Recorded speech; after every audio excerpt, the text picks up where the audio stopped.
বর্তমানে সোশ্যাল মিডিয়ায় ঢুকলে আমাদের সামনে এমন কিছু ভিডিও চলে আসে যে ভিডিওগুলো দেখলে আমরা না হেসে থাকতে পারি না। আমাদের আজকের এপিসোড সাজানো হয়েছে সেই সকল অস্থির ভিডিওগুলো নিয়ে। আন্টি যখন ঘুমে থাকার সময় ফুটবলে লাথি দেয় তখন আঙ্কেলের অবস্থা,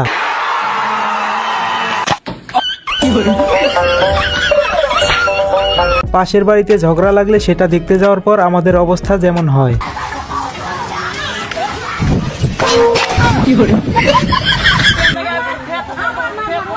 लेकिन ये साला कर क्या रहा है?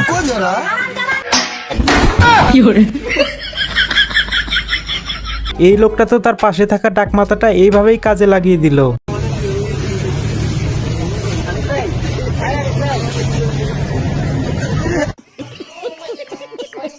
হঠাৎ করে বিপদের সময় যখন জিনিস দুইটা আটকে যায়,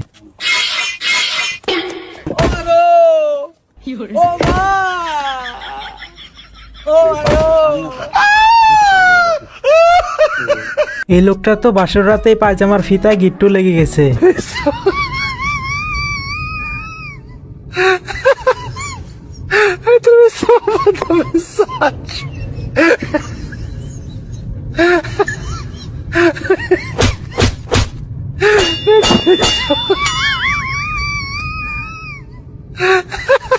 আন্টি যখন হঠাৎ করে শৈশবে চলে যায়,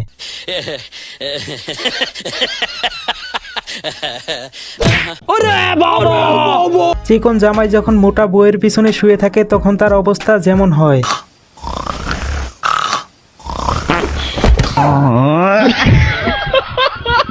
লোকটার মনে হয় ছোটবেলা থেকে ইচ্ছা ছিল সে প্রাইভেট কারে করে বিয়ে করতে যাবে, ফাইনালি সে প্রাইভেট কারে করেই বিয়ে করতে যাচ্ছে। আর হ্যাঁ, আপনারা যদি জানেন যে এই প্রাইভেট কারটা কোন কোম্পানির তাহলে আমাদেরকে কমেন্ট করে জানাতে ভুলবেন না।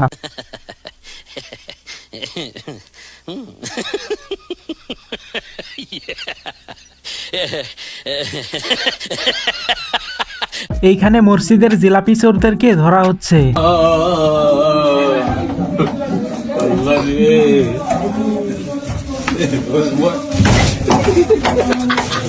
এইখানে এই ক্রিম আপার ছোট বোন কি বলে সেইটা একবার শুনেন। আমার কসমেটিক সার্জারি। বুঝতে পারছি। 7 লাখ ইন্না নিল্লাহি ওয়া ইন্না। আপু কি খেলোয়াড়, ফুটবল খেলোয়াড়?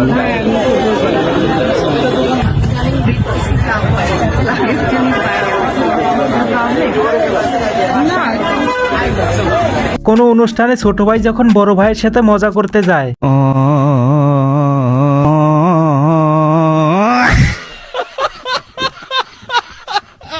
ভালো থাকতে থাকতে হঠাৎ করে যখন এদের দুইজনকে শয়তানে লাড়াচাড়া দেয়। रुको जरा, सबर करो, बोला धक्का मुक्की नहीं करने का, आराम से लेने का।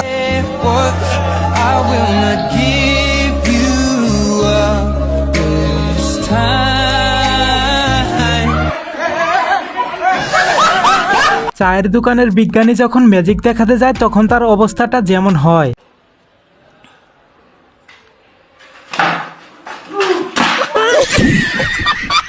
বাচ্চা যখন হঠাৎ করে তার মাকে পেতনির রূপে দেখতে পায় তখন বাচ্চার অবস্থা।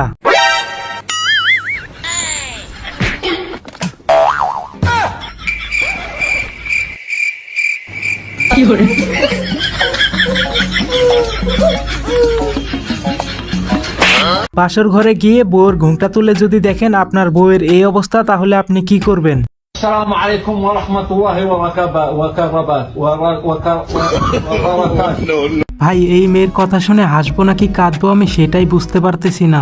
আমার দাদুর ইচ্ছা ছিল আমাকে টিভিতে দেখবে, আমি জিপে 5 পাবো, আমি যখন প্রথম স্কুলে টিকি। উনি আর নেই। উনি আমাকে টিভিতে দেখতে পারেননি। কাজ করতে করতে কাকুর যখন পিঠ চুলকায়,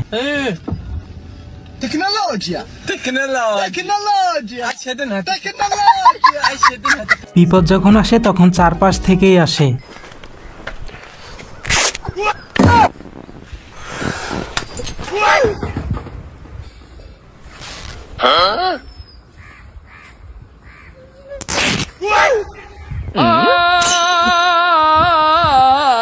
साला ये दुख का खत्म नहीं होता बे।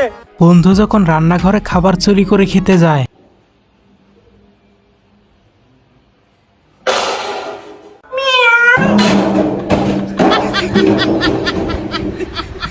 এটা আপনাদের কোন বন্ধু হতে পারে?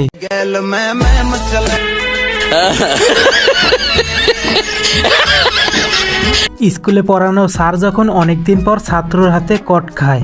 रुको जरा सबर करो। আরে বিল্লাল তুই আরে স্যার আপনি? পুলিশের চাকরি পাইছিস? হ্যাঁ স্যার, আপনার বরদোয়ায় পাইছি।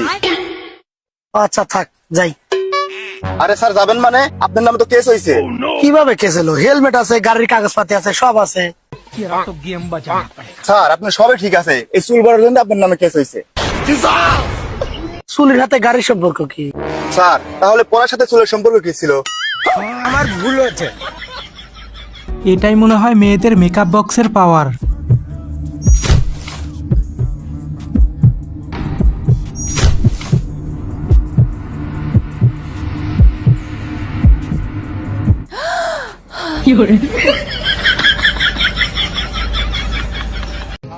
দিন দিন যে দেখে সেই বলে এত শুকিয়ে যাচ্ছিস কেন, কিন্তু তাদেরকে তো আর বলতে পারি না যতই দিন যাচ্ছে ততই ডিপ্রেশন বেড়ে যাচ্ছে। সবকিছুই ঠিক আছে বোন, কিন্তু তোমার পিছনের পোলাটারে এত বড় শাস্তি কে দিল?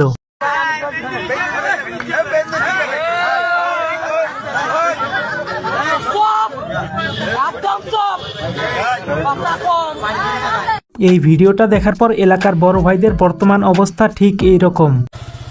কাই আমার বিয়ে নিয়ে আলোচনা করছেন? কাই বিয়ে নিয়ে আলোচনা করছেন? একটারও যদি আমার বিয়ে নিয়ে কোনো আলোচনা দেখি, একটারও তো আমরা থুবো না। আমি বলে দিয়েছি ব্যাস। কিন্তু তুমি তো বলেছিলে শুধুমাত্র মৃত্যুই আমাদেরকে আলাদা করতে পারে। কিন্তু কার মৃত্যু সেটা তো বলিনি। আমার দাদু মারা গেছে, ব্রেকআপ। মেয়েটার কথায় কিন্তু যথেষ্ট পরিমাণ যুক্তি আছে।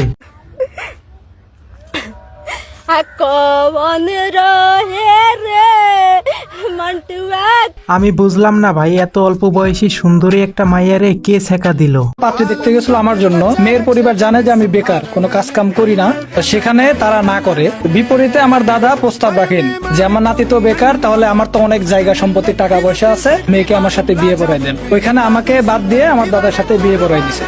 ঠিকই তো আছে ভাই, তুমি বেকার, তোমার কাছে মেয়ে দিয়ে তারা কি করবে? যেহেতু তোমার দাদুর কাছে অনেক সম্পত্তি আছে, তাই তারা তোমার দাদুর সাথেই বিয়ে দিয়ে দিছে।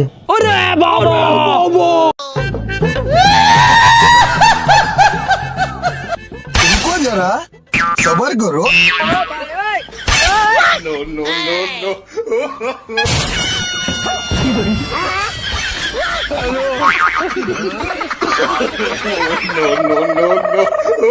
টিকটকারের বিয়ে করলে এমনটা হওয়াই স্বাভাবিক।